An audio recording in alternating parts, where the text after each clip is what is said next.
Hello?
This is a test.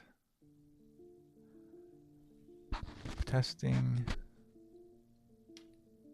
the note system.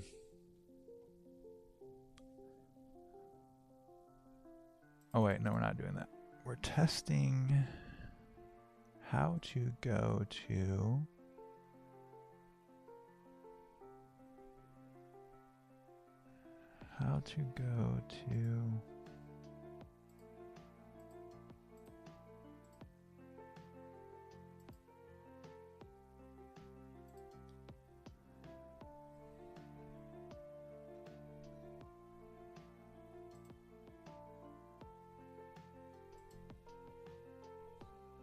Okay. We did it. All right. Gonna check my test now.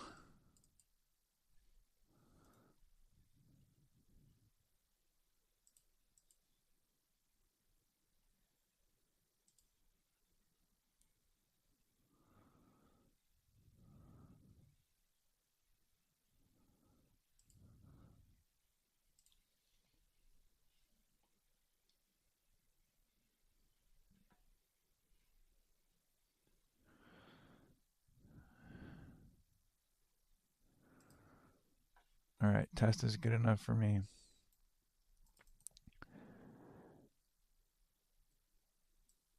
This one's key items. There are several key items, and all of them play a role in gameplay. I don't think I need that one. Maybe I just need this one. Copy.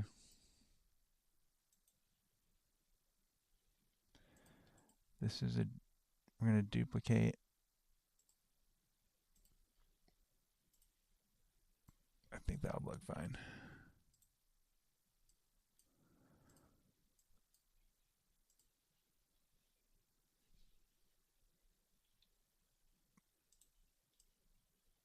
Okay.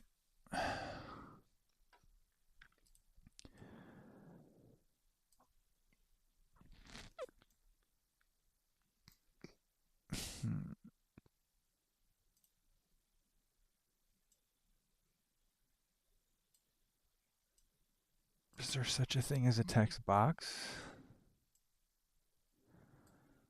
There we go. What's that?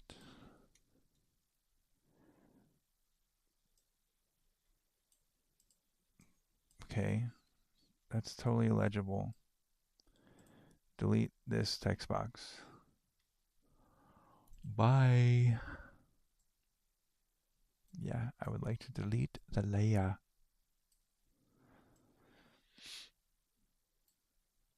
I did it again.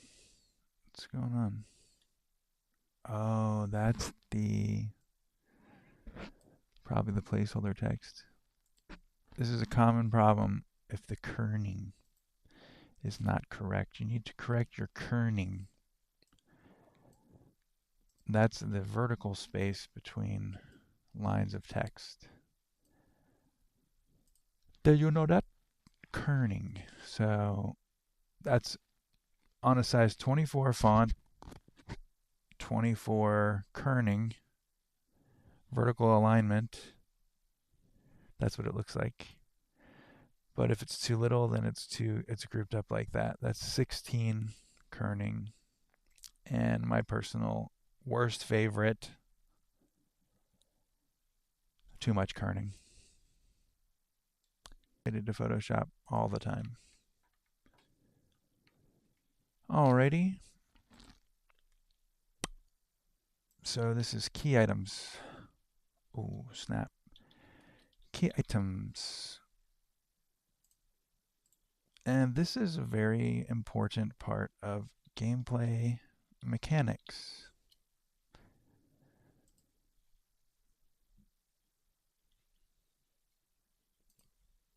Expand.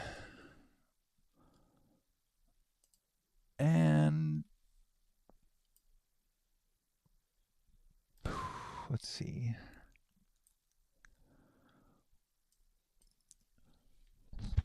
The same way that characters in the story. Oh, I'm not recording audio anymore. I'm just doing text. At least not audio with music. The same way that characters in story abilities provide unique mechanics, some characters have like if you have that character in your party, you can do like other kind of gameplay mechanics, like gameplay options. They actually affect the like options menu and stuff. For instance, if you get here, I just have them, they're all listed right here.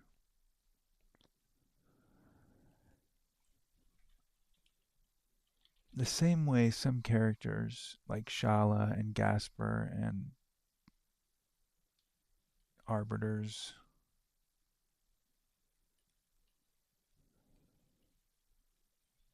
many key items from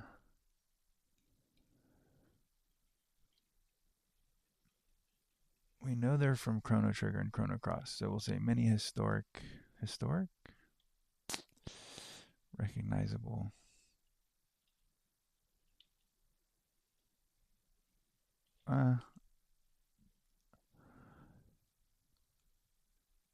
many recognizable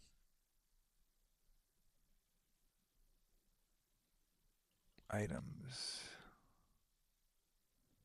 have. This is a totally meaningless sentence. They don't need that. All right, so what are the elements? Let's get down to business. Number one, I have all these too. Okay, I think it's time to make a new text.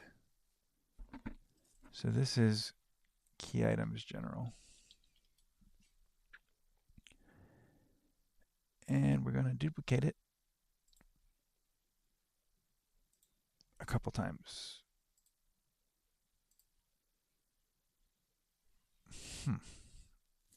Yeah, that's what we're going to do. Let's just do 4 for tonight. All right, so let's do the Frozen Flame, the Chrono Trigger, and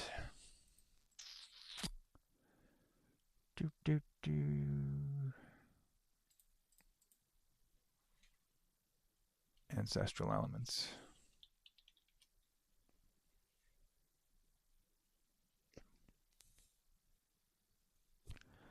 All right, let's start with ancestral elements.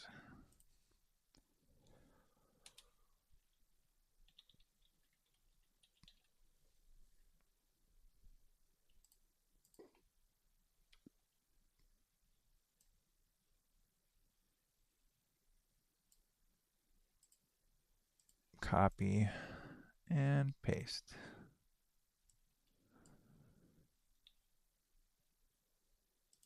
Okay, so looks like it starts with the quote from Chrono Cross. So let's get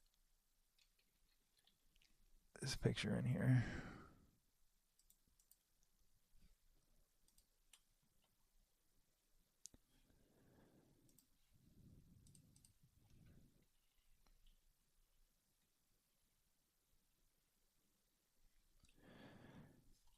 It's not really related, but let's try this one.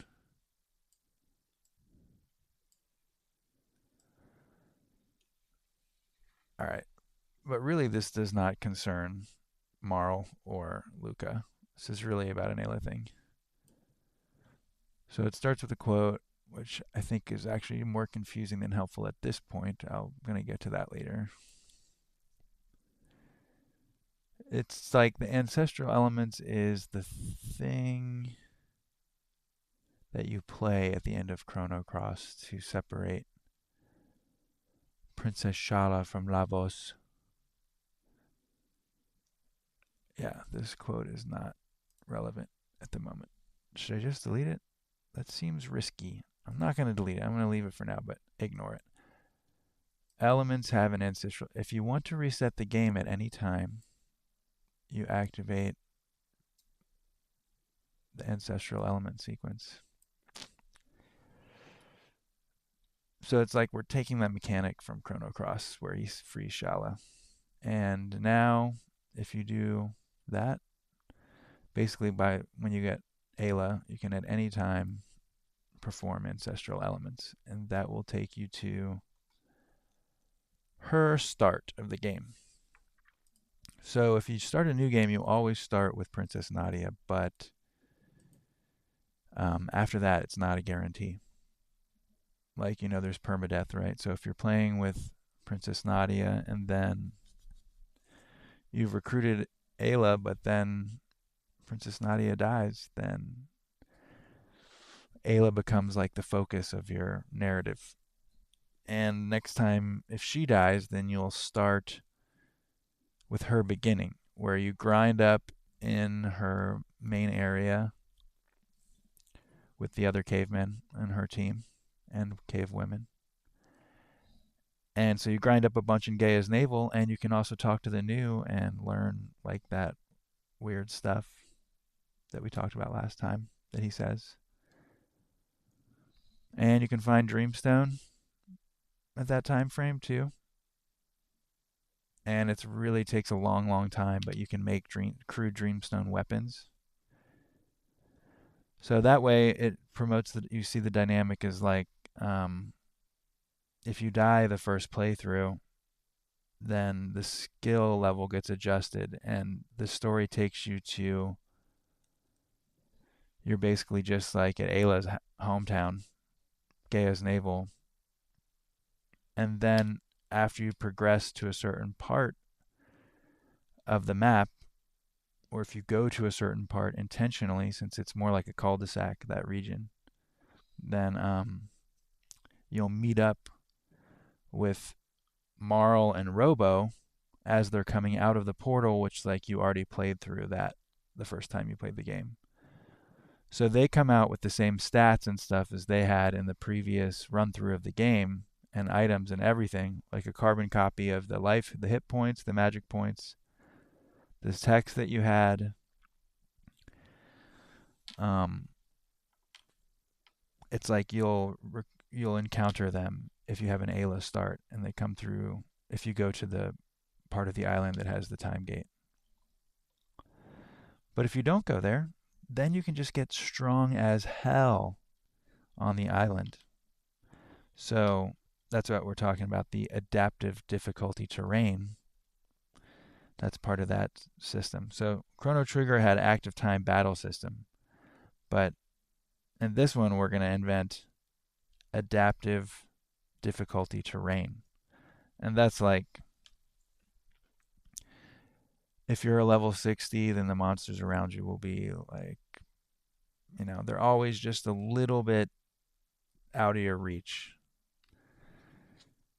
There's got to be some kind of formula where it stays like, and how to account for keeping that fun all the time is you can bring in like a level 30. If you bring in a party of a level 30, two level 30s and a level 70. It's like two cavemen and Luca, and you have a party where Luca's level 70 and they're level 30.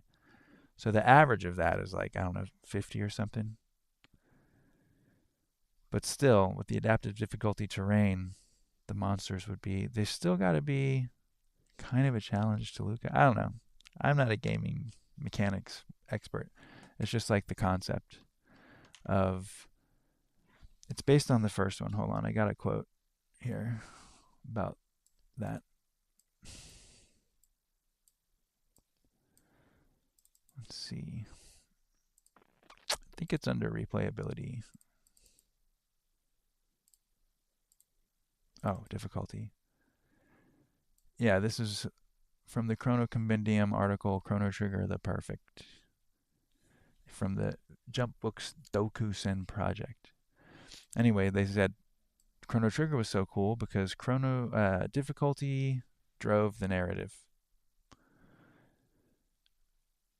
No matter what the developers did, the game tended to be difficult. For the first time in a while, Sakaguchi designed detailed monsters. When we were okay, so Sakaguchi says when we were making Final Fantasy III, the producer of Chrono Trigger was the one in charge of the monsters.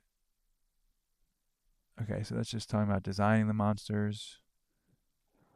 Oh, he says, at first getting through the game was tough. The testers were saying the guys are being cruel. Whose idea was this? It was mine, he laughs. Harsh, right? We developers had managed to make the game too difficult. It's always like that the first time you play, no matter what. Yeah. Okay. So that's the end of that train of thought. But they're talking about how the game was originally very hard. So I'm thinking that adaptive difficulty terrain can lean on the side of like, you think that if you're going to get through the whole story in 12 hours, you've really got quite a lot of wiggle room for like people to just die in there because you kind of went up against, you have maybe 200 battles in the whole, you know, required or something. And like, if you're not careful, every sixth or seventh battle, something bad comes close to happening. I mean, that would be such a fun game because it's just so high stakes. You lose your whole run if, like, your chrono dies because you weren't paying attention. That'd be awesome. And then you just, pick them up next time you play through the game. Or you could reset right there with the ancestral elements because you already said that, you're not going to play through this run if chrono dies because that's not the ending that you want to see, like after the battle at the end. But it's not even really the battle at the end, it's the battle that triggers the ending cutscene, which is calculated from the conditions of all your characters. Who do you have? Whose side quest is? Who's still alive? Who's dead? Then you can kind of play a cutscene at any time to show, like, if the story ended there, what would the ending be?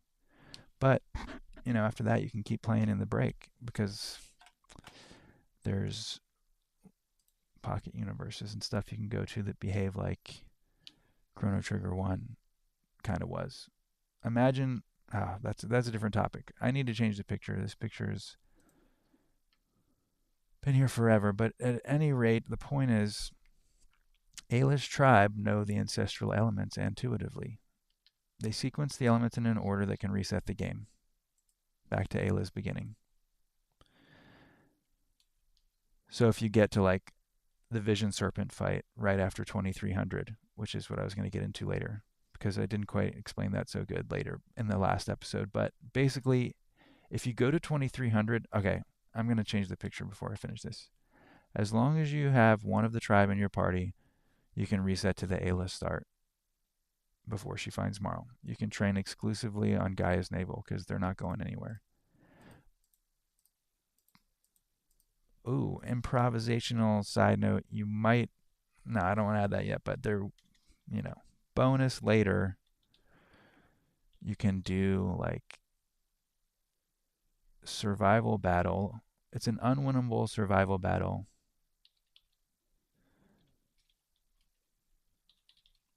against Dalton and Migo and Gigi. Because that happened way before in their story. I guess, yeah, you could choose to do that actually. If you started as an Ayla start and she's on Guy's Naval, you could totally just go do that, and that would lead to a certain ending too, if you played the cutscene. Sometimes I think there's like, okay, I really want to change the picture. Once given access to the ancestral sequences, the party can reset the game to Alu's Prelude at any time. Okay, we've covered this well enough. Oh, the rando campfire. It goes to the, like, you know, several of the reset motifs in this game go to a campfire because Chrono Trigger was known so well for the campfire. Do we have to look further than the... Okay, we finally changed up the picture. I think we got the music back. It's okay. We don't have to do music because I can edit this voiceover into the real video later. Come on, man. What am I doing here? I need to go off studio mode and turn on the music. Turn up the volume of the music. And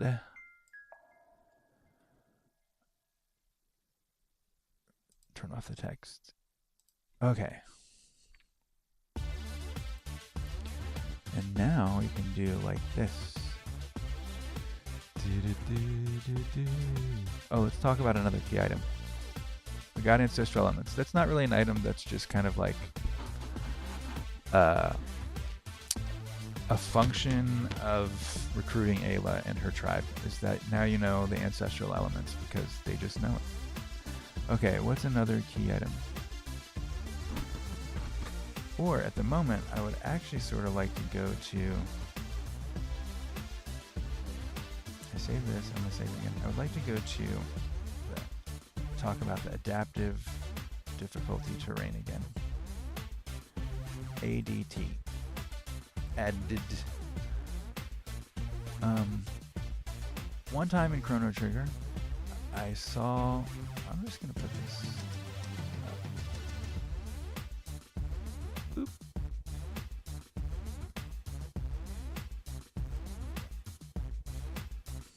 I saw like a snake, one of the snake enemies tried to eat like another one of the enemies.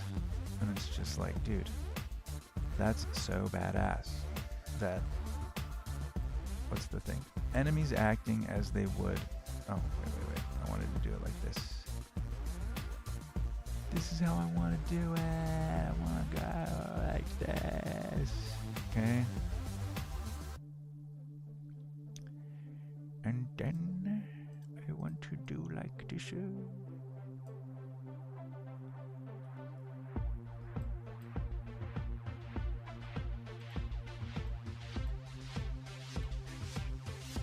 You're doing it, Peter. You guys know that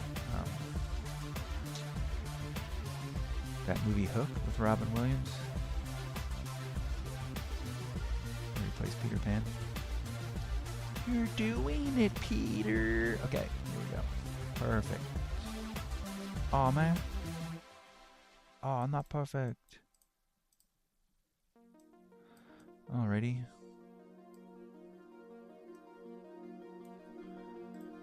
That should say bonus, but it says onus, which is totally different. Onus is like your work or a job. Enemies acting as they would no matter who they are facing. For instance, instance, snakes attacking or eating frogs, security systems targeting anything that moves, including enemies, except for probably robots, and difficulty guiding the path. Okay, this is from a really good article, Chrono Trigger Design Secrets by Gamasutra, Victoria Earl. Anyway, by focusing on linear gameplay inside dungeons, developers of Chrono Trigger were able to give players the freedom to choose to experience or not experience entire sections of the narrative in any order they wish. Modular-style narrative allowed the developers to create linear character arcs and subplots while still giving players freedom within the overall narrative. That is totally maximized in the final iteration of this game. If this version of Chrono Break ever got released, this would be so crucial to the experience. Okay, so talking about the first one again, players who wander too far off the course or attempt narrative arcs out of the critical path are met with exceedingly powerful enemies and are thus encouraged to turn back and find a different route. Same, yeah, so you imagine you're wandering the break. It's like, as discussed before, sort of a procedurally generated open world Chrono Trigger grind, you know. But the enemies are always, or different parts of the map, rather. I guess it wouldn't be like, I think it's based on parts of the map. Like certain enemies are just harder in certain areas, so you kind of, it guides your way across the terrain to different things.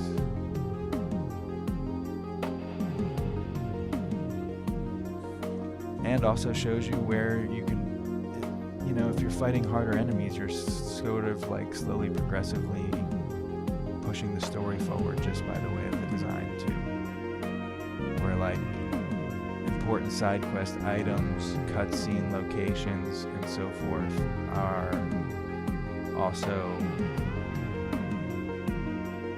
you know, tangential to like a level of character that I don't know what I'm saying. I know what I'm saying, but for instance, if you have Robo, like a level 30 Robo would be able to get to this one region where you can find Robo's side questable item thing. A trigger to a side quest. Alright, I think I've talked about that enough.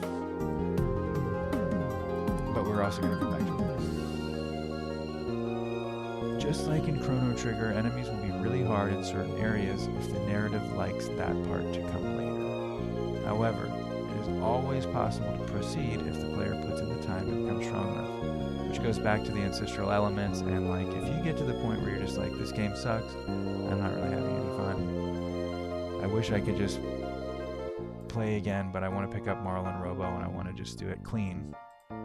Then you use the ancestral elements, pop back to the beginning, you've already, whatever levels you've already grinded are still there.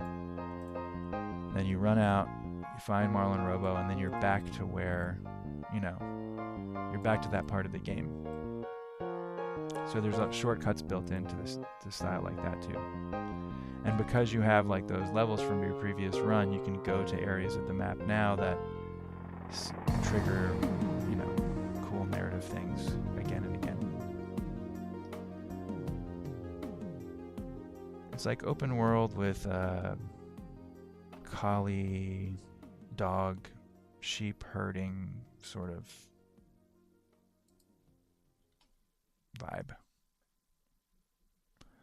Grinding for experience should be seamless, a result of traveling the break. If it's like the original, that was a really good YouTube video that I referenced last time he did a whole video about the combat system. I definitely said the name last time. I forgot where. Oh, here it is. By Ryan Beardy.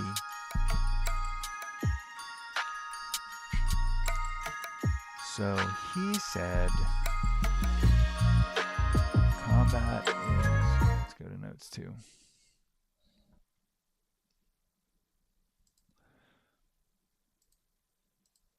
properties.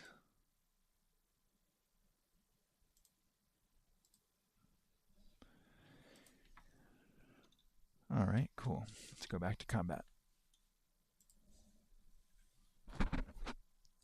He said that there's risk reward in waiting for text, the text build up using certain text messages. Let's switch to like that. What happened? Where was that? All right, that's good enough.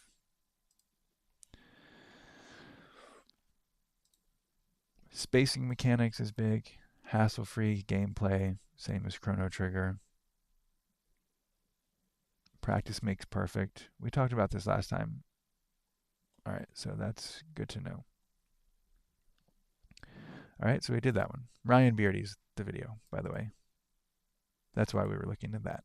Find out the person who made that video. Anyway, Ancestral Elements is done. We've got it in the Photoshop now. We can get rid of the text file. Boom.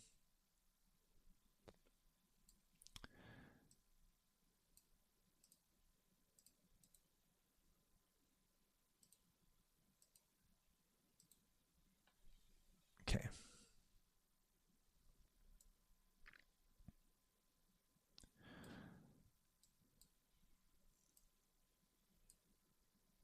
What's the next key item? I should get some pictures of the key items too.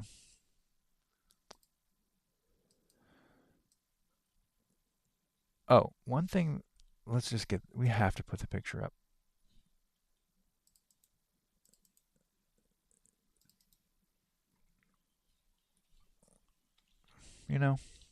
I've said it a million times. It's like, I try so hard, but in the end, I can never find anything when I need it. I organize so much, and then it's for nothing. All right, here's the pendant. Booyah. I'm going to switch that node over.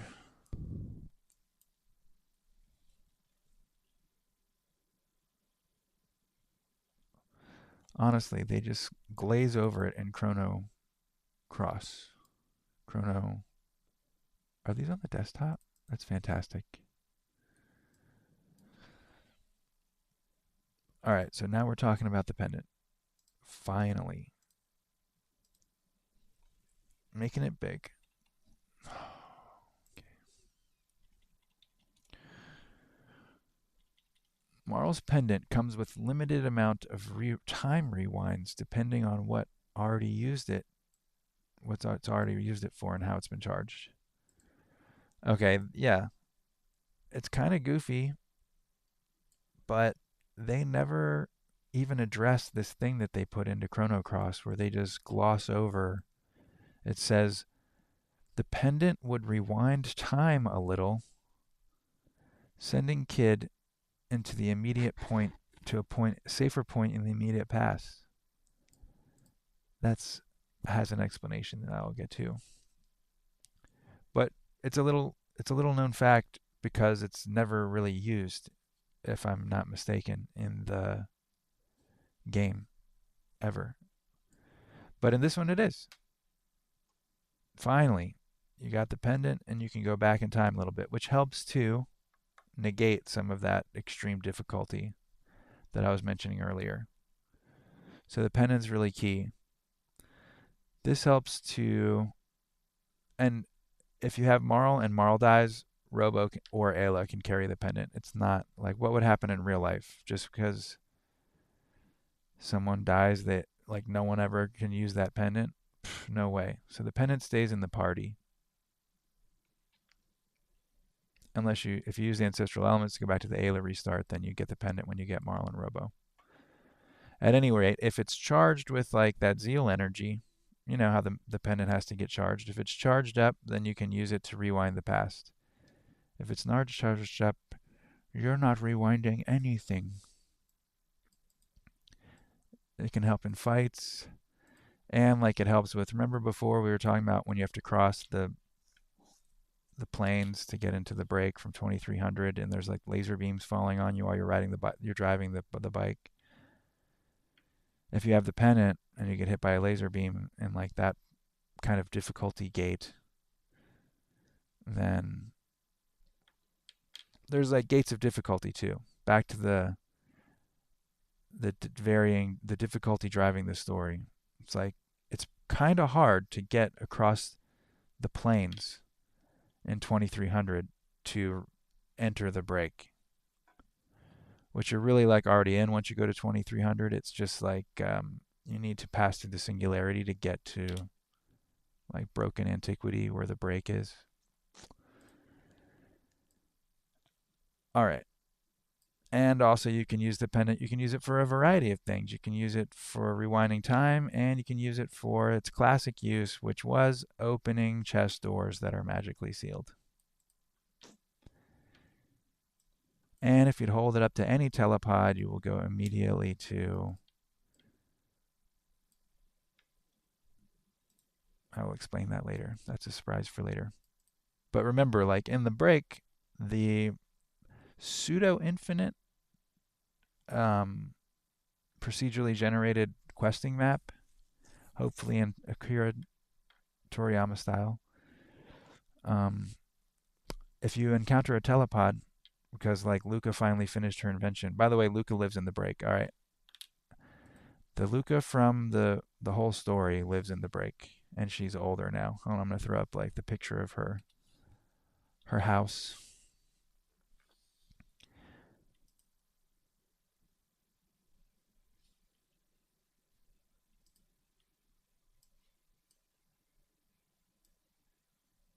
That's Breakwave Point,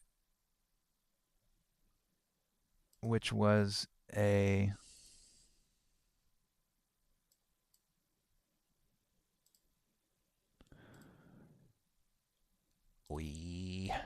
there we go. That's Breakwave Point, and that is where Luca lives, that little shack right down there. But you don't find her until after you get through the story gate of the Vision Serpent. Like once you cross through the laser beam Death Valley of 2300 and when you actually beat the laser beam attacks and you get into the singularity with the bike, then you appear like right at Pico's Citadel, and Fate jumps you immediately, aka the Vision Serpent, because she's right there. That's the headquarters, because that's where it all went down to begin with. But the supercomputer Fate is not really at any one location at any time. But in order to subjugate the Dragon God, as she did in like all the backstory that you can uncover if you choose to,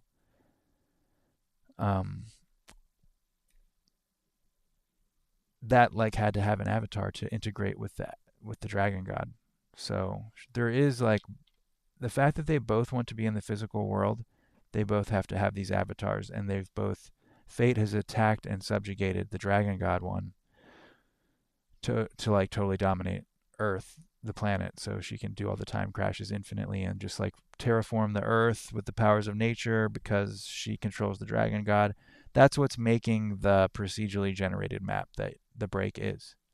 When you get to the break, it's been crafted randomly for every run that you do by this version of the Vision Serpent. So anyway, once you cross through the plane, you get to the break, the Vision Serpent attacks. Okay. Are we done with this topic before we kind of touch base on that one again? Charge. Oh yeah, the pendant. You charge it.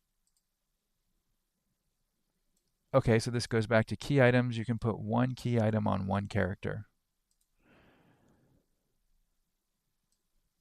So if you have the pendant on a character, that means you can't equip something else. Like you can't equip the Chrono Trigger, or you can't equip the Frozen Flame, or let's see, what are all the key items? I really want to go over all these and then just talk about them briefly. Charge required. Oh yeah, we talked about that. You can. Oh yeah. So if you're playing the game and you have the pendant, and this is pre. This is like the before you go to the Vision Serpent. That's a whole. That's the whole big, sort of Great Plateau-esque moment of the game where you're going before you use the bike or just run across the plains, which is hard to do but also can be done. Then you can charge the pendant in prehistory on Dreamstone or in the future by visiting the ruins of Inhasa, which are inhabited by Doreen. And those ruins are in an underground cave, which was one of the ideas that they originally wanted to do for Chrono Cross. So in this one, they finally get to the ruined. Actually, they might have done it in Radical Dreamers too. I forgot, but I know sometime they wanted to do a cave. Um, what's it called? A cave underground ruins.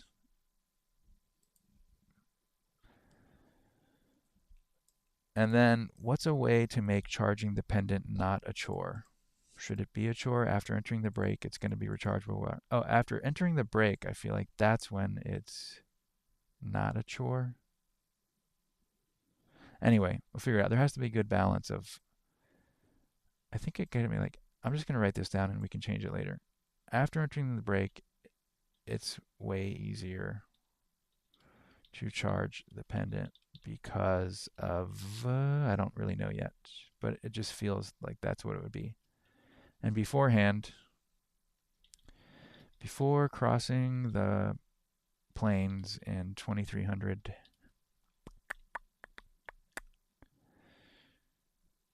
the only places to charge the pendant are perfect.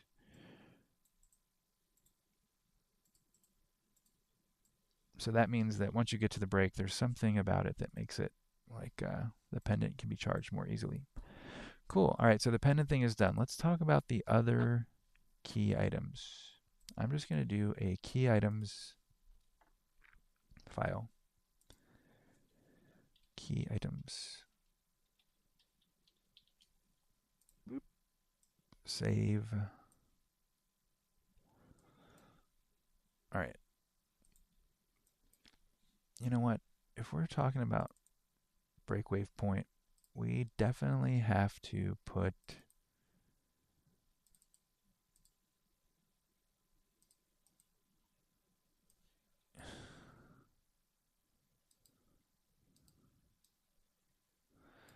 here's Luca. Except for this breakwave point is moving. We do not want that. It doesn't matter for now. Anyway, there's Luca.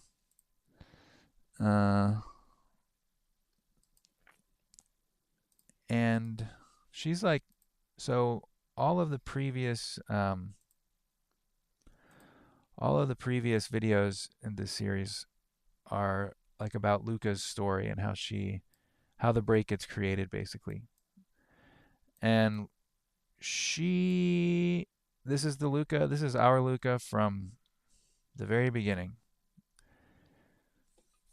And she did all that stuff that was in the other videos. And so now she's older. Let's see. Oh, this will help get to the chrono trigger. Okay, perfect. It is a long topic though. Let's see, why are we clicking on Luca? I guess I don't even need my notes to tell you the thing about it. Okay, anyway, so she's old now. She lives out there. I think we need to do like a later episode about it, but she's like weirdly at peace. And I guess I could talk about how you can have a guest character in this game.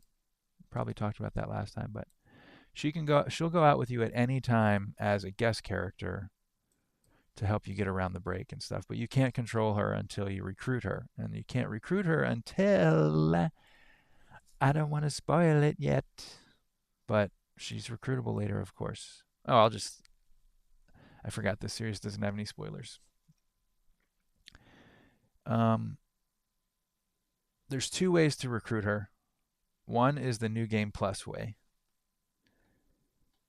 I just feel like I'm getting off topic here. I want my images to really match what we're talking about. So, where's the Luca files? Where's the Luca files? Oh my gosh. I can't find them.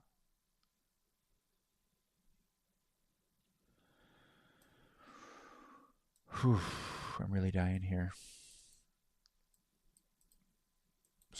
All right, so I'm trying to do key items and talk about Luca at the same time. It's very annoying. But this is the way. Okay, there's the ancestral elements reset. So Luca lives out there, and by the way, she's got tabs. She knows the guy who works. She's got like power tabs, speed tabs. After you beat, um, like you can't get to Breakwave Point and meet Luca um, until you beat the Vision Serpent, which happens right when you cross into the break. So that's the story gate. You know, after you beat Vision Serpent, you're basically at sort of the end game of the game, and that's because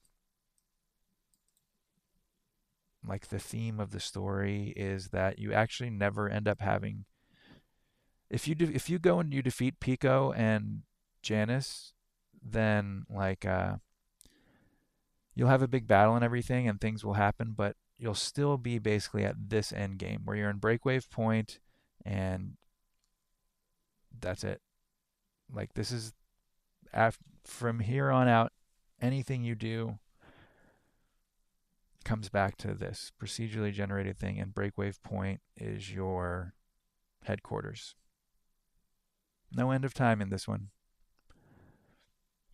because time's broken. So if you try to go back in there, you'll find like a sort of a distorted version of the Chrono Cross bend of time, and like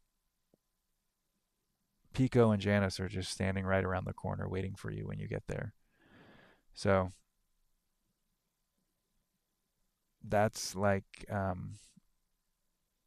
shout out to how you can fight Lavos right from the basket in New Game Plus.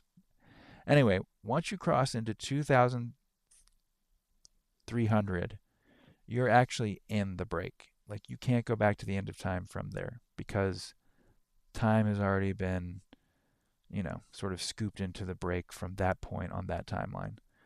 So, for actually before that point, right? So you can't go back. And if you try to go back to the end of time, you only end up at the bend of time, and then standing right in front of you is Pico and Janice. And you don't have to fight them, but if you do, you'll probably get beat down.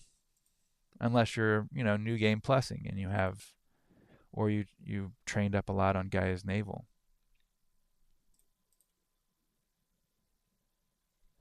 All right, what are we talking about? We're trying to find more key items. Oh, so anyway, this is big. Once you get to, all right, let's just read the notes. Just stick to the notes, Brian. Oh, we did pendant. Okay. That's good. I'm glad we didn't forget about pendant. We got that on the file.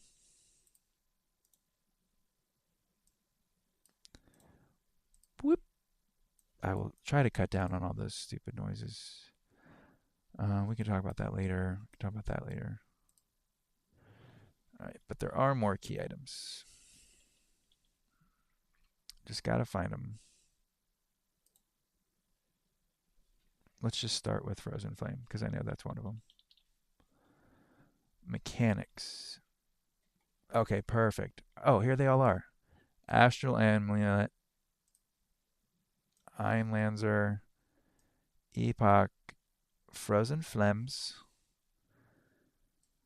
the Ash Tier, the Dead Sea 2, which is not really called that. Oh, we need phase metastasis. We do need. Hey, where's the Chrono Trigger? I guess I'll just have to talk about it without my notes. I'll just search for Chrono Trigger.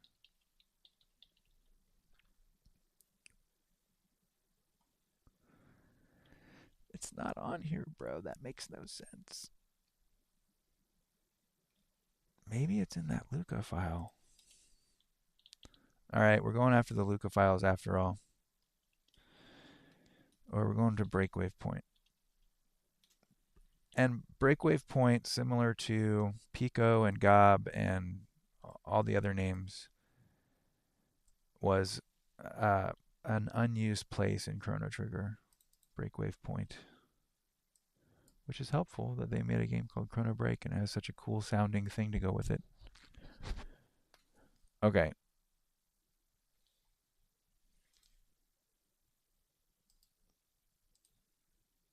I clicked on the wrong one. Oh, there's Luca right there. Doi.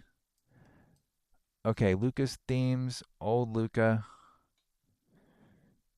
Okay. Um, let's just talk a little bit about old Luca. Why not? So she's available as a guest once you get to Breakwave Point. Now, keep in mind, once again, this is skipping over the. This is after you've beat the Vision Serpent. And so, just to run down what happens there, actually, like once they split, they end up somewhere else. And that is sort of the next story gate if you want to go continue the adventure and not just run around on the break all day with guest Luca. So she can join the party as a guest. After you cross the plains from 2300, you can go back and get your the rest of your cave crew because you can only take 3 people in the bike max. And you can also run across the plains, but I'll talk about that later. Anyway, 3 people on a team, but also in this one you can have a guest character you don't control.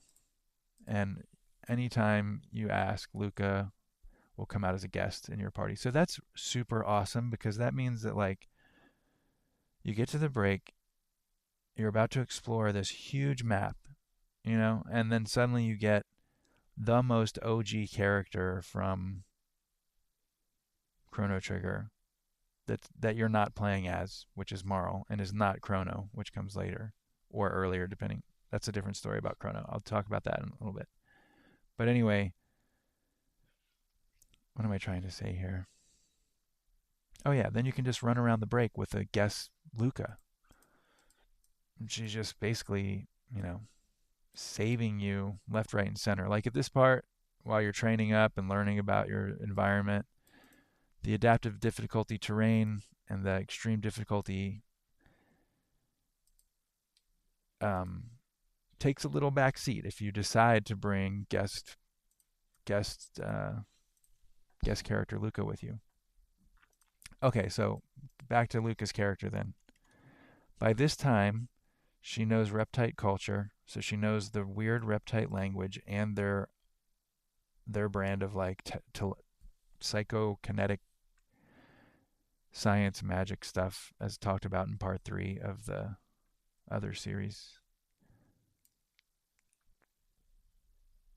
Basically, you know that part in Chrono Trigger where Azala is using the boulders? She just manifests boulders out of thin air, throws them all around. And yeah, it's a video game, and that's just like her powers. But that's the whole fun of it, is just taking those video game things, like the memory didn't have enough for 3 people to go through the time gate, so they made the rule about the 3 things, the 3 entities being able to go through a time gate. So some people, you know, say that that doesn't have validity in the storyline because it was based off of like a video game limitation. But that's the fun of it, is making like all that stuff work. So Azala did do weird rock stuff and drop things. So that's kind of like, what is that? She shouldn't even know magic. She doesn't know Specchio, does she? Maybe she does. But what kind of magic would she have? It's not even like human magic. It's just weird science of reptites. Okay. So she also lived in antiquity a long time. She's been in the break here forever now. Her area of study is time travel. Her own explorations of time travel are long storied.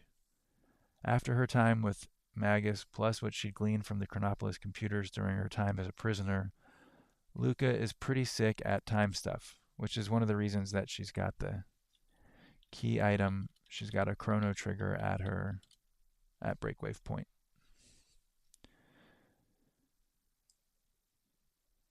She gets to the point where she can create man-made gates. These are the red gates, unlike the blue entity-made gates, which result from coalesced anti-annihilation energy.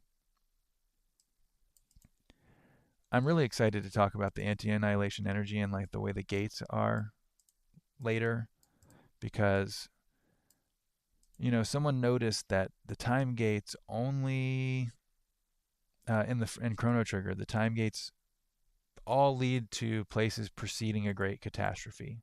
And that's in part because the narrative needed that to happen, but also it's kind of cool to think about maybe that's on purpose and the anti-annihilation energy coalesced. The frozen flame knows about anti-annihilation energy. It coalesces to make time gates so that things don't get annihilated. It's like a life protection thing. Anyway, that is a factor in this game. That's what anti-annihilation energy is. They create the blue gates naturally, but Luca can make the red gates. And in fact, yes, it turns out she is the one that sent the red gate to herself and Chrono Trigger so she could go back and save her mom. Might be a little bit cheesy, but I think you can complete a side quest in this game where you go drop a red gate in that Luca's storyline so that,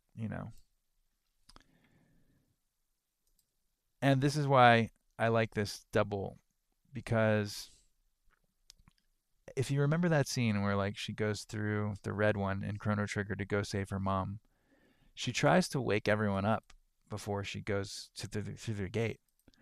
But she couldn't get anyone to wake up at that moment because old Luca was influencing them through the portal with the weird sleep tech that she picked up in Inhasa, which totally plays up her hypno-wave technology from Chrono Trigger. It's basically hypno-wave. So imagine that old Luca from Chrono Trigger 2 was the one who set the red gate for her younger self in Chrono Trigger 1 to go save her mom. And she basically was so strong by the time that she made that red gate that she just hypno waves everyone by proxy except for herself. So yeah, Luca can do sleep. So that's why when she's like a guest character in your party, if you take her as a guest and you wander into a part of the break that's too hard, it's all right. Like you might be about to die, which is really bad because permadeath is happening in every run that you play. But Luca's there to just put him right to sleep with Hypnowave because she's like a super badass version of Luca now. She's old. The Gandalf of Luca. So she also has her area of study, traditional magic. She goes back to studying variants of the magical spectrums. In her current place, Breakwave Point, she gives, now that she's not like raising kids, she's not really so nervous about trying to summon things because she noticed that Dalton was a fire user and he summoned golems, so she's wondering if she's turns out that like every element summons a can summon in this game. So Luca can summon golems. That's just how it goes. She's fire, Dalton's fire. Dalton summons golems. Luca also summons golems. I don't like it any more than the next guy, but also I think like the Chrono Cross, maybe she does like Salamander instead, because what's his face did Salamander. Isn't Salamander like one of the Secret of Mana summons and also in Chrono Cross, I'm pretty sure. At any rate, the other summons might be like, dude, honestly, I would love Shiva, but I don't know if that fits Chrono Cross. I know one of them has to be the octopus from from Final Fantasy VI. Ultros is definitely a summon because this game does have a few more shout outs to the whole, Chrono Trigger and Final Fantasy III released so close together. At the time it was Final Fantasy VI in the States. And Biggs and Wedge were, you know, apparently the same Biggs and Wedge from Final Fantasy VI. So there's kind of already like a sisterhood going on with Chrono Trigger and Final Fantasy VI. And this game leans into it a little bit. Like you can summon Ultros. And there's a couple other things that lean into it, but I think that's basically the biggest one. Okay. So, at any rate, we're not sure if this Luca can summon or not yet, or if everyone can. But she's pretty sure dark users can summon. After all, Magus summoned Lavos in CT. Oh yeah, that was it. Like, what if one of the summons is just straight up Lavos? You know? Like, Magus summons Lavos. And so you're just out on the break fighting a battle with Magus, and then he just summons Lavos out of nowhere, and Lavos just fucks up the enemies on the screen. Totally could happen. Video game world. It doesn't even have to be, Lavos is now just like a concept, not even a. It totally works. So Ozzy also summoned Zombor. I guess some elements have to summon Zombor. I don't know. Ozzy, is he like a lightning type? What kind of does Ozzy strike you as? I don't know.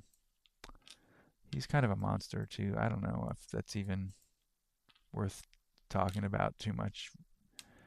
She doesn't know what kind of magic Ozzy has, but she also knows Dalton summons golems and he's a native fire type.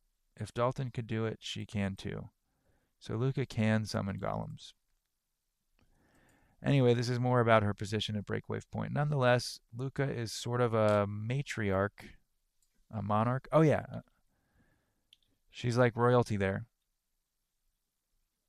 because that's part of the story in this one. Marl's character gets more ingenuitive, like Luca, and Luca becomes more like queenly because that kind of plays on like their whole thing where they talk about they wish they could trade places back in the day, and so it shows their character growth.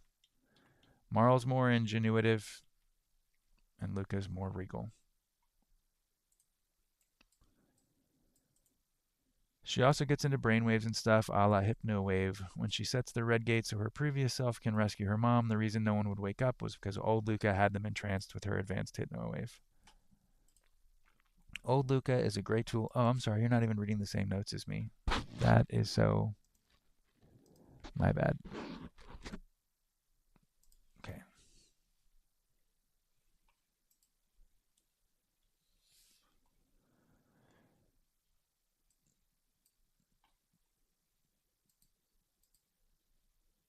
Old Luca is a great tool for navigating the break because if an enemy is way too hard, she can sleep them and you can ditch. Or you can kill for experience while they're asleep. But, sleeping enemies, they wake up if you hit them with physical attacks. And the only people that would have magic in an initial playthrough of this would be Marl. She's the only person who have magic right now and Luca. Because none of the cavemen can do it, and Robo unfortunately cannot do it either. Okay. Oh, this is the cool part about Luca. This is a cool part about Luca. Essentially, you can ask Luca. She can answer all the questions you have about stuff if you ask her.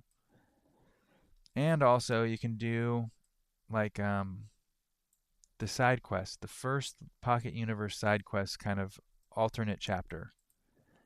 And that is where Luca talks you through her backstory. And you get to actually play through all of the, like the first 5 hours of this series on like that aren't live. What could Chrono Break be like? Chrono Break BRE. It's the other series on this channel. Anyway, it's like 4 hours of storyline where Luca runs around setting up the conditions for the break to happen and, you know, Pico being born and all that. But you'd be able to play through that if you talk to her at Breakwave Point. And you could stop at any time because she's telling a story. So you could just be like, all right, I'm done with this. But anyway, that's like its whole game mode and everything. Starting with the events at the orphanage where she gets kidnapped by Lynx, all the way up to the meeting of Pico where he takes Janice, parts 1 through 4 of this series and further. It's like a flashback which explains the whole backstory of the game if desired. That is the big point. If desired.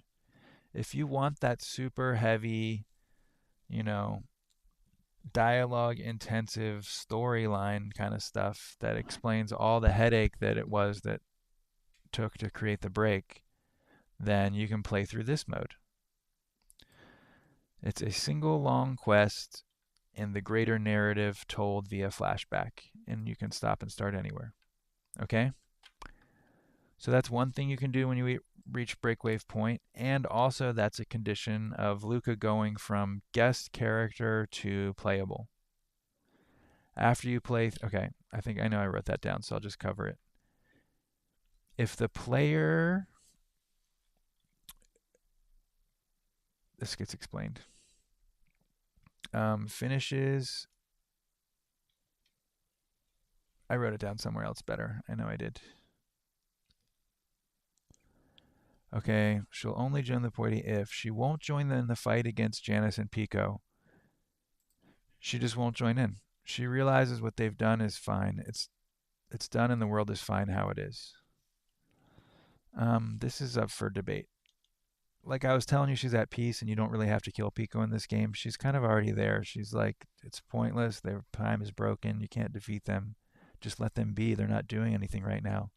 It's fate and the vision serpent that suck, and, you know, they've been defeated. She's all about sleeping stronger enemies so the party can advance. If you ask to hear her story, you can play through the backstory in the break. We've talked about this. She'll only become an actively involved aggressor. All right, that's all BS. That's not true.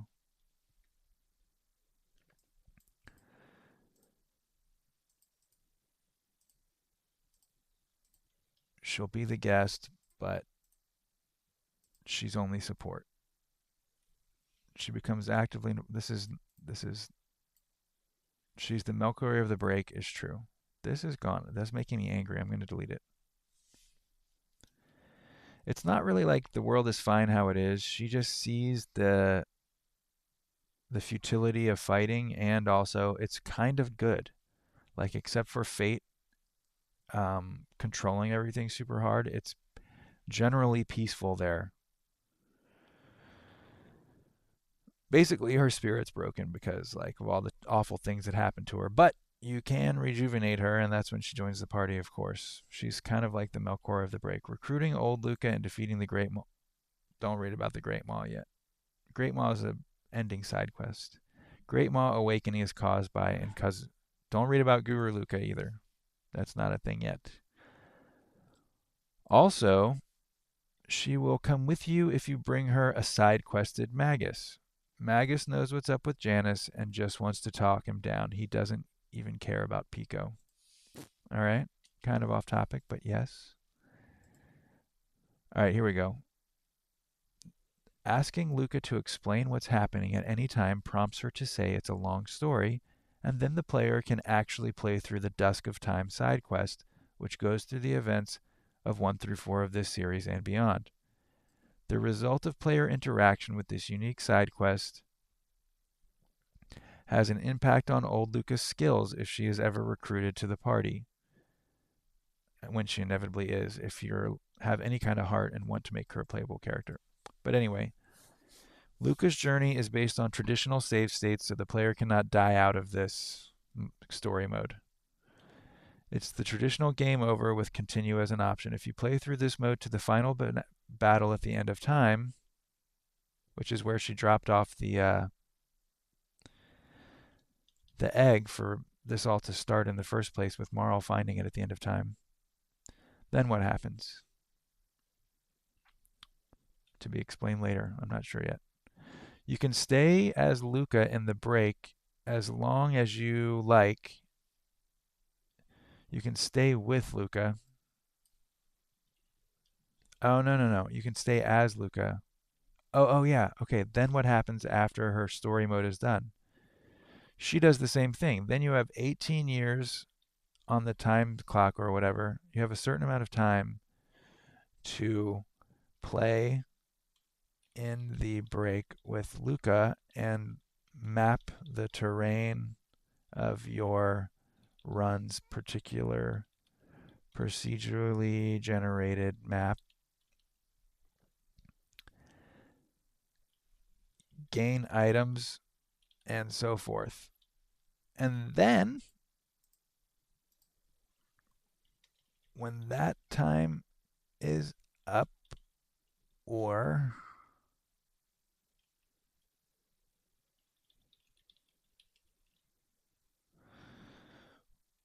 basically whatever you get during this time, which is while in between the side quest being over and Marl arriving there, would still be in breakwave point when Marl arrives. So that's why, like, you can play through you can play through the break at two different times. You know, you can play as Luca before they show up, collecting things and making her skills stronger, so that if you bring her as a guest into your party, then she's just like all the more leveled up, and you know all the backstory and how everything happened.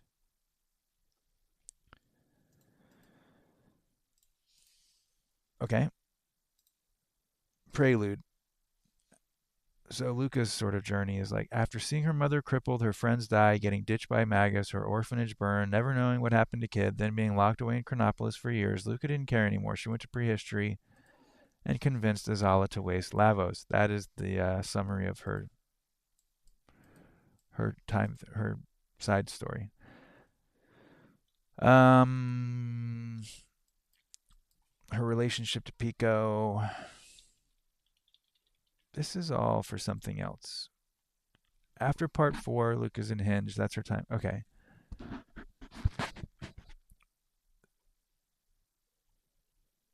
I guess we can talk about.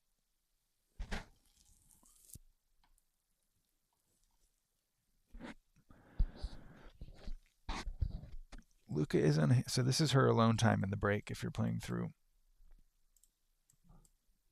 She's staring into the face of a very indifferent universe in the subjective nature of reality. She can't fathom that Pico, not Gob, is the one responsible for this. It makes no sense at first. Then she thinks about it, and when comes to the conclusion it wasn't Azala's fault about what happened to Pico, it was hers. Learning of compassion was what brought it an understanding of hatred, and the rest that ultimately drove it insane.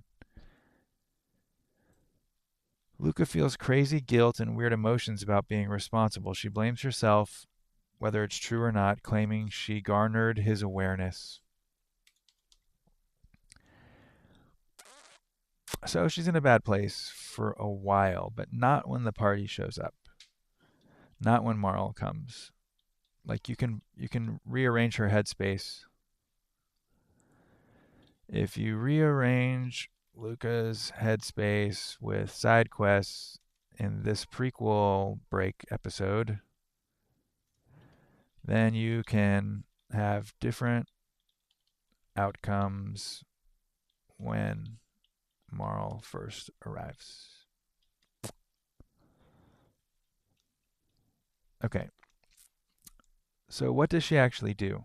First, she wonders if she can get back to her original timeline. She doesn't know what happened yet at the Sky Palace, so she's interested in that as well as the time crashes that Fate is doing around the world. It's got to be pretty scary. It's got to be like some origin myth, beginning of the world type things when all those time crashes are happening.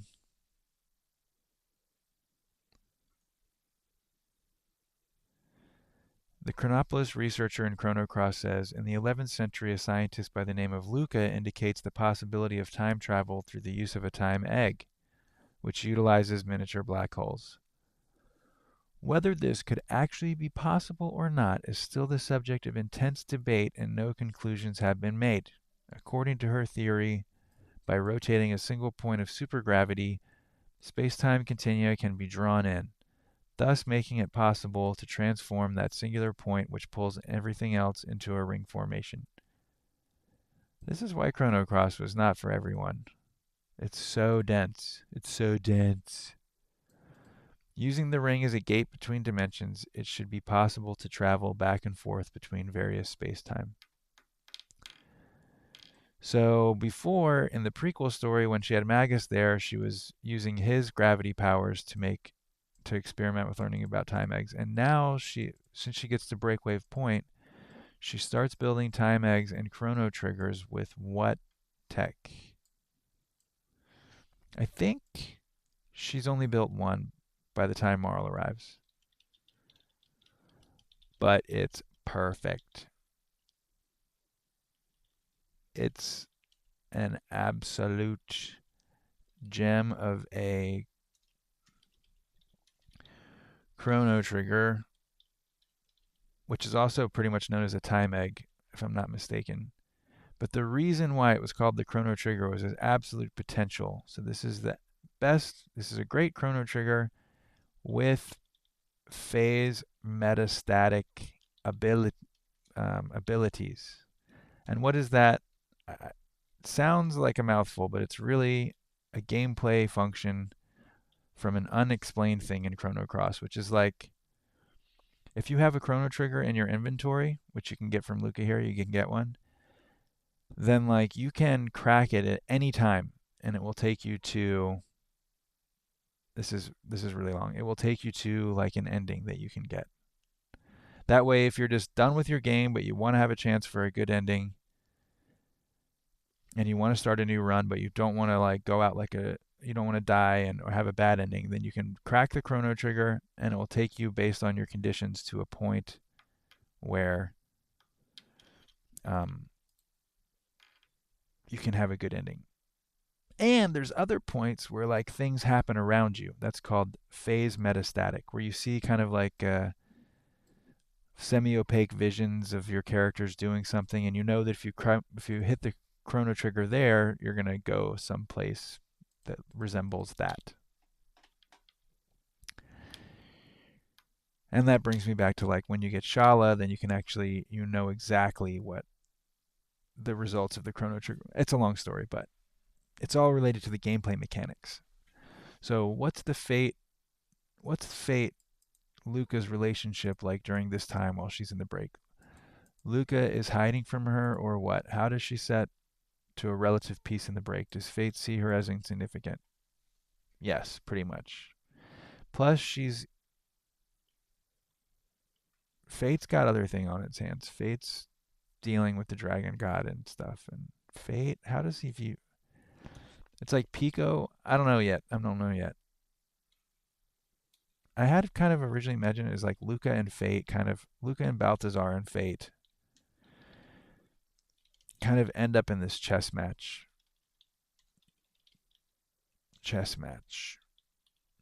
Oh, here it is. It's a feudal quest. For a long time, she uses time eggs to play a game of chess against Fate as they both manipulate time over and over. During this time, Luca travels to many locations in the break, placing Xelian chess for herself or others to collect strong weaponry later. So this would also catch up to your party if you did this in the prequel side quest at Breakwave Point. She finally does make it back to her dimension, only to find out what Dalton did to it and realize she cannot return to the Fall of Guardia. This is all tongue-in-cheek here. I'm not sure if this is correct. I'm going to put my little warning asterisks. It's during this time that she leaves the egg in the basket so that someone would come. I think she was anticipating that like Chrono and Marl would make it together through her time gate that she set at the Fall of Guardia. She can't stop the Fall of Guardia. She returns, but she can't stop it. It's like she sets the time egg so that someone will get it. She's hoping it's, and she also tells them to find Robo because she knows that like he's programmed with, he's going to be in the time zone that she sends them, and that's the ideal zone. So she's kind of saying like, also like Robo's still going to be at the Fiona Shrine when I send you to this place, so pick him up for like party awesomeness, and he's my friend. So she sends them in that particular scenario to 700 because the dragons were sleeping. I'm not sure why. I think maybe that's it. Why did Luca choose that time? Did the Chrono Trigger anti-annihilation energy choose it? Yes, that's the nature of the truly balanced Chrono Trigger. It will go to the most anti-annihilation place, which means sort of like the most, it's really convenient for storytelling. It's like the place that leads right to the to a big climax. There's a lot of life about to be lost, end of world. Well, guess what? Thanks to an anti-annihilation energy, the time gates bring you to that battle. Luca didn't know it would take Marl to 700. Period. She left the note, find Robo. Oh, okay, yeah. So how did she know how to leave the note? We may need to retcon. Not sure about all that yet. Luca also set up the red gate that Marl traveled into during the fall of Guardia. She was being chased by the Bound Watchmen then. Okay. This is all. Later, she realizes it's part of the break, and that's when she realizes Pico's checkmate. Who does? Luca built time eggs and performed all manner of tasks. There were many different outcomes, but ultimately she realizes it's pointless. Pico has control, and nothing she can do will affect the outcome too greatly. Eventually, she looks at how the break is, and she comes to be at peace with it. No matter what she does, there will be more suffering somewhere. This drives her to study the anti-annihilation energy and gate theory. This convinced her to resign herself from the fight. The outcome cannot be undone. She sees what a checkmate Pico has, since he's already escaped. He's already escaped to the darkness beyond time. With Janice, no less. If she wanted to stop it, and what would be the point, she'd have to get through him and Janice, who she basically loves. Plus, it's already done. The break is already created. It's not going to be undone.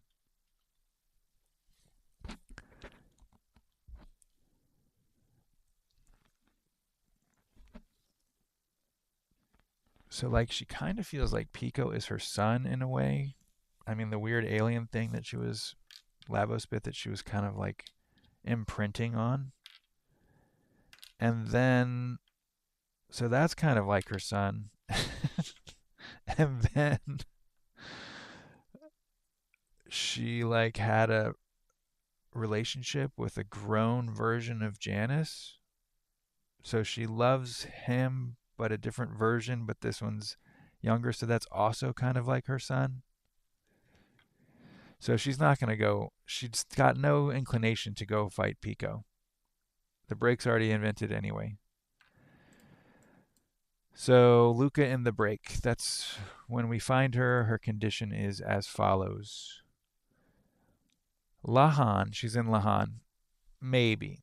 She's in Breakwave Point. We might not need to have the town name, but this is, I think it's got to do with her crossover into Xenogears. Lahan was a town that was sort of industrial. After importation of elements from El Nido started, Medina became the main processing area, and Lahan grew up because of that. The factory that was close to there was related to weapons, etc. Luca lives in a part of the break that sort of looks nice. A nicer 2300. She went to find a nice genodome. Did she go to find a nice genodome to bury Robo's parts at? Yes. She lives sort of close, maybe, to where she buried Robo at Genodome. She buries Robo at Genodome with her helmet, later telling the player it's just a random Genodome. Because she's seen a few of them now. She's like, she lives in the break. She's quested. Genodome is a reoccurring place in the break. Because it's pulling from all these timelines that are all pretty similar. In the years ahead, she will often ponder the entity and wish she could consult her friend Robo on the matter, but he's dead. She waits 20 years there, becoming very Balthazar in her headspace, living in the future with young Doan and company. No, not really. That's someone else. She's at Breakwave Point. But I know who does that. That's a variation of Luca that we haven't talked about yet. Over time, she grows more and more and becomes wiser, mature, and put together, a true guru. So she's not Guru Luca, the variation, but she is like a real guru. When Guru Luca is actually a villain.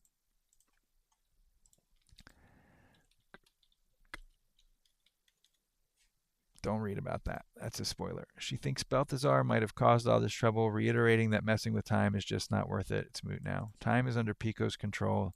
Strangely, she's accepted it. Okay, yeah, this is. She can't be responsible for a shitty scenario if she was trying to be a good person. She's old. She understands that kind of stuff now. All right. What would Luca know about the Einlanzer? All right, we're getting into spoiler territory there. Randomness and hopelessness. Luca is no stranger to random tragedy.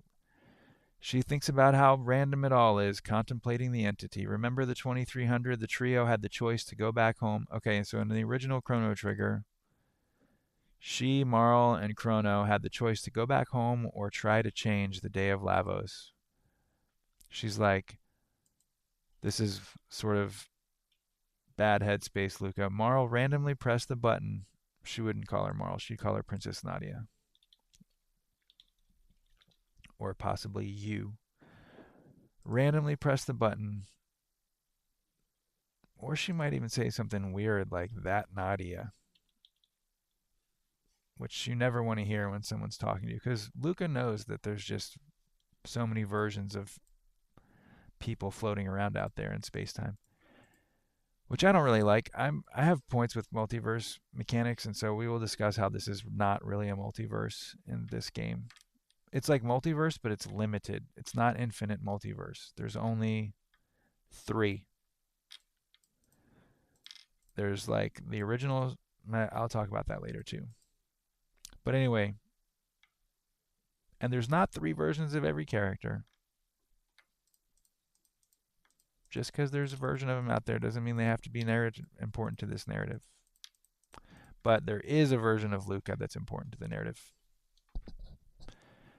To talk about later. That's like a DLC kind of thing. Anyway.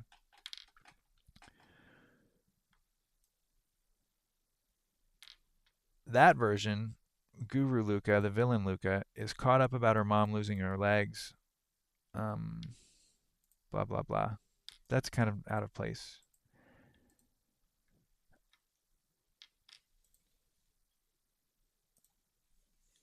Okay. Even Luca's ultimate weapon, the Wonder Shot, is based on random chance.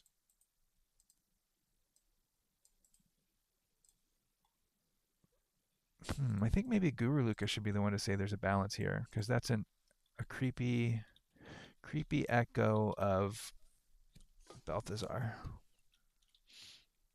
talking about genetic bottleneck scene. Creepy scene. All right. That's intro 4.5 quest, Death of the New.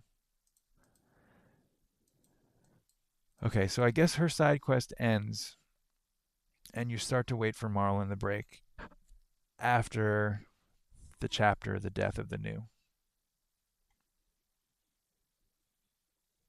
This is really not for us. I think this is for Guru. I'm going to bring this one down.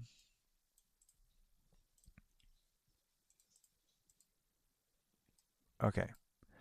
And we're done with Luca for now.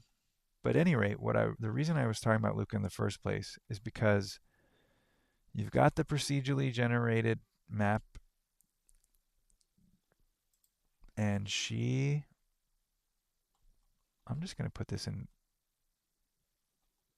Okay, perfect.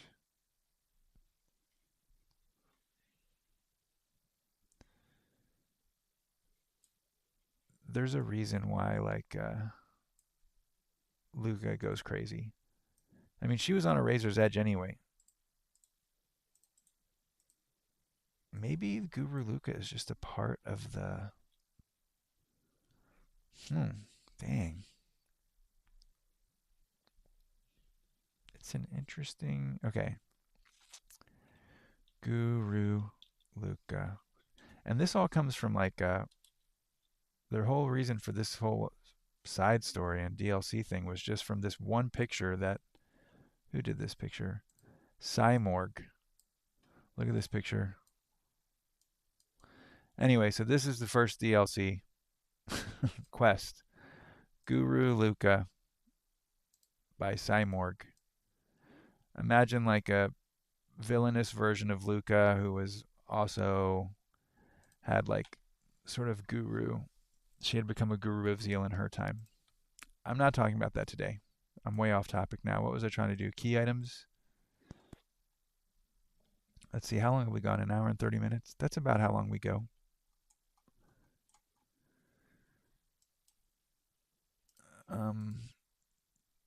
Let's do one more key item. Oh, I was looking for the chrono trigger the whole time.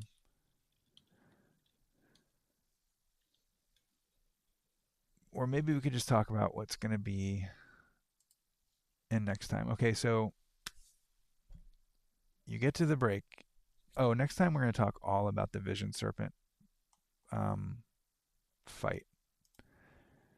That's really important. Okay, so let's just refresh. You start the game. You travel through the tutorial chapter. It's just you and Robo. You recruit Ayla, Marl, Ayla, Robo. Then you can go to prehistory and level up your party, or you can go to 2300 and cross into the break where you have a fight with the Vision Serpent. All right? Those are basically your only two options that we've discussed so far. There are two other options, which is you can go back to 700 on the Dalton Run timeline, and you can go to 1020 on the Dalton Run timeline. And so next episode, we're going to talk all about that and what happens if you go to those time periods. All right, cool.